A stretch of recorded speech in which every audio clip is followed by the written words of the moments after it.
Have you ever noticed something peculiar? You walk into a room and you're ready to make an impression. You say, "Hi, how are you?" You try to start a conversation. You want it to go well. You want people to like you. You want someone to notice you. But somehow, despite all your effort, the conversation dies almost immediately. The words hang awkwardly in the air. A pause, then it's over. You feel invisible. You feel unseen. Meanwhile, across the room, someone else speaks. They barely say anything, yet somehow everyone notices. Their presence is magnetic.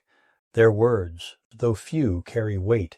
They do not try to impress. They do not try to perform. And yet people are drawn to them naturally, almost effortlessly. Why is this? Why does one person's mere presence command attention while another's words fade into the background? Is it luck? Is it charisma? Is it confidence? The truth is deeper than appearances. The difference is not in looks. It is not in humor. It is not even in charm. It is presence. It is depth. It is the kind of power that is quiet, deliberate, and grounded in self-mastery. And the Stoics understood this over 2,000 years ago. The secret is simple. When you speak less, meaning every music word, people lean in. They listen, they remember, and they feel a connection that goes beyond superficial talk. Today I will share with you 6 phrases, 6 words, 6 expressions, 6 keys, and one guiding mindset that will make people naturally gravitate towards you. Not because you are trying, not because you are performing, but because you are being fully yourself. These are not social tricks. They are reflections of character refined over centuries of philosophical thought. And the 4th principle, the one that seems the hardest, is also the most misunderstood. Principle 1, tell me more about that, the power of listening. Let us begin. Principle 1, tell me more about that. 4 words, simple, unassuming, yet transformative. Imagine someone says, music, I've been learning guitar. What do most people do? Most respond immediately with their own stories. Oh, I played guitar in college. Or you should try this method I used. The conversation shifts instantly. It moves from the other person to you. The focus is no longer on curiosity. It is on ego, and the connection vanishes. Now imagine saying instead, tell me more about that, and then you stop. You do not follow up with your own story. You do not try to impress. You simply listen. You give the other person the space to be heard, to be seen, to be understood. This is not passive listening. This is presence. The Stoics were masters of presence. Epictetus reminded us that we have 2 ears and 1 mouth so that we can listen twice as much as we speak. Listen not to reply, not to interrupt, not to correct, but to understand. When you listen in this way, people feel something in the world. They feel interesting. They feel valued.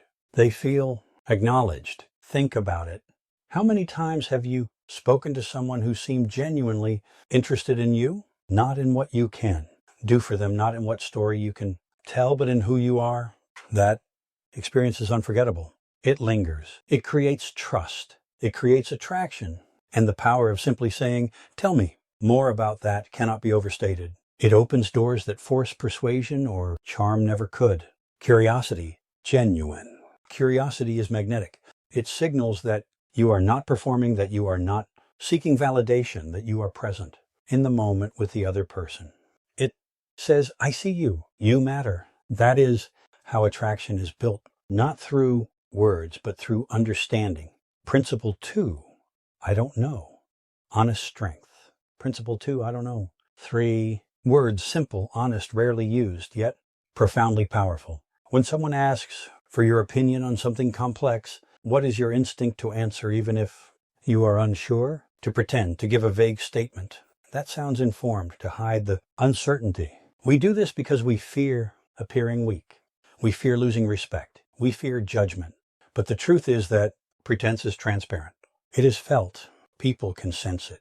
And when trust fades, so does influence. Now consider this. You simply say, I don't know. Nothing more. No apology, no hesitation, no effort to justify, just honesty. The moment you admit what you do not know, something remarkable happens. You signal confidence. You signal integrity. You signal clarity, because if you are willing to be honest about what you do not know, then what you do know carries weight. Socrates, one of the wisest men to have ever lived, said, I know that I know nothing. This was not false humility.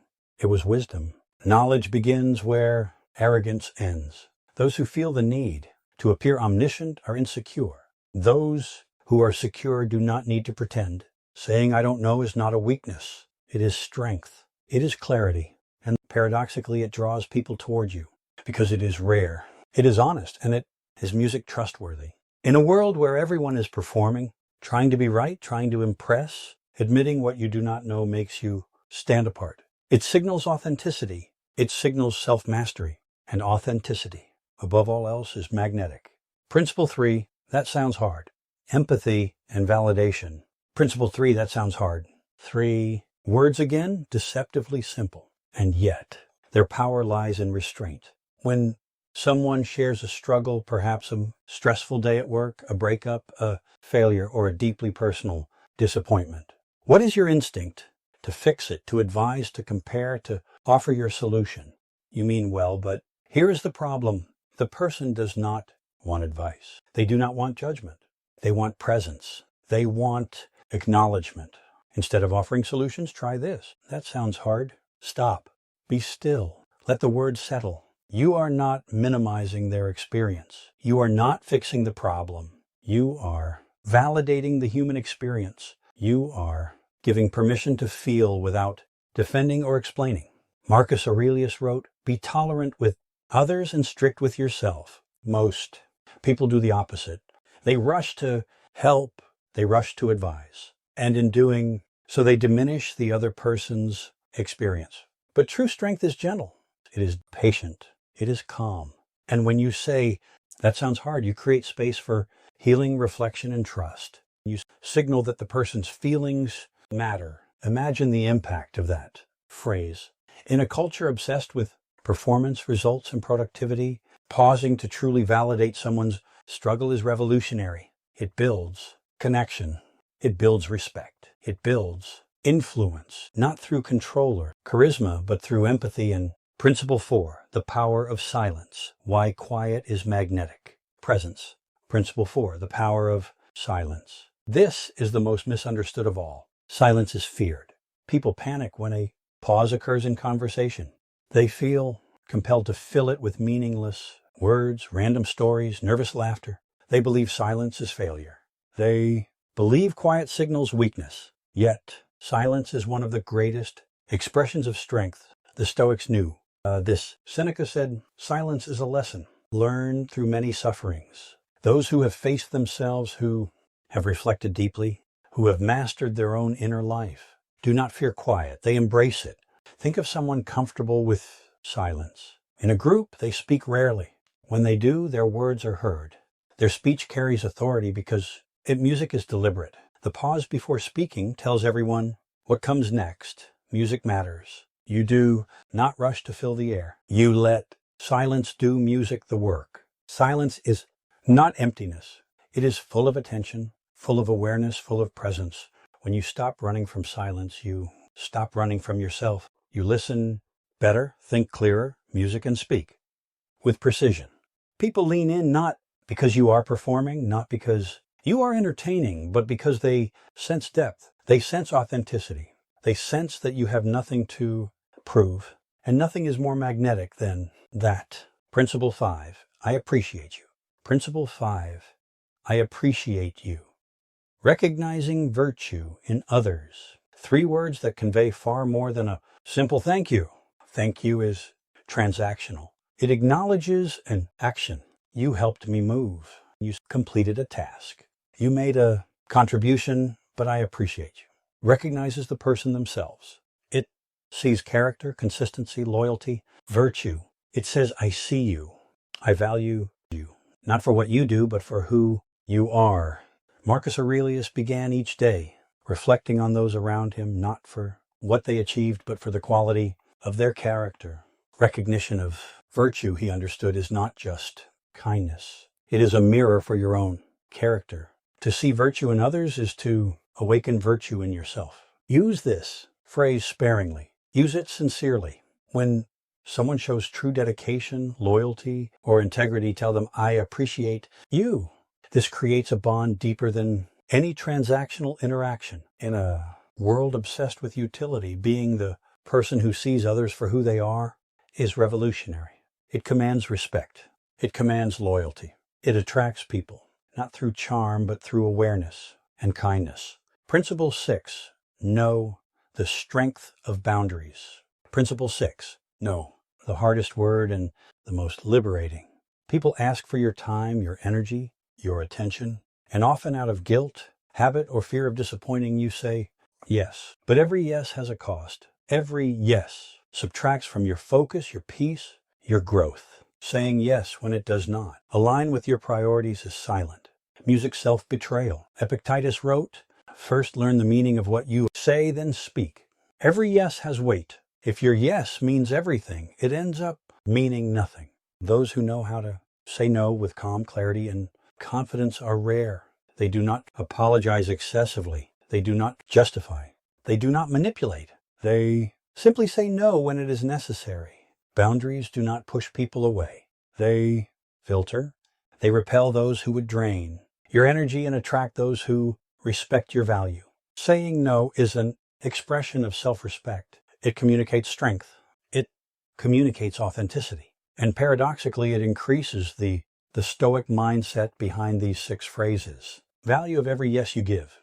The Stoic mindset behind these 6 phrases. Curiosity, honesty, validation, silence, appreciation, boundaries. These are not tactics. They are reflections of character. To live these principles, you must embody presence. Be curious enough to listen. Be humble enough to admit what you do not know.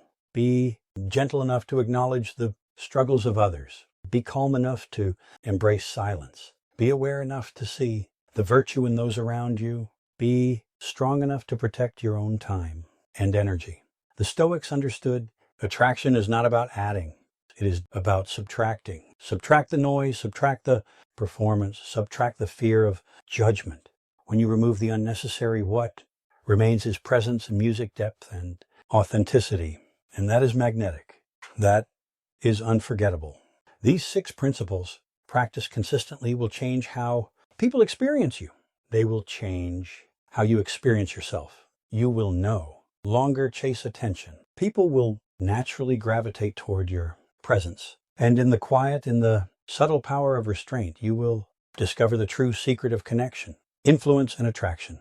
If you apply these 6 phrases over the next 24 hours, notice what changes. Notice the way people lean in. Notice the way conversations shift. Notice the way your own confidence grows, not from forcing a performance, but from being fully present, fully yourself, fully aware. Conclusion, speak less, be magnetic. Conclusion, speak less, listen more. Admit what you do not know. Acknowledge the struggles of others. Embrace silence. Recognize music, virtue. Protect your energy. These 6 phrases, simple yet profound, will make you magnetic. Not through charm, not through performance, not through manipulation, but through presence, character, and self-mastery. The Stoics understood that the power of attraction lies not in what you say, but in who you are when you say it. Apply these principles. Cultivate calm. Cultivate presence. Cultivate authenticity, and people will notice. Now reflect. Which of these 6 phrases will you practice first? Which will you make a habit which will transform the way you connect with others? Starting today,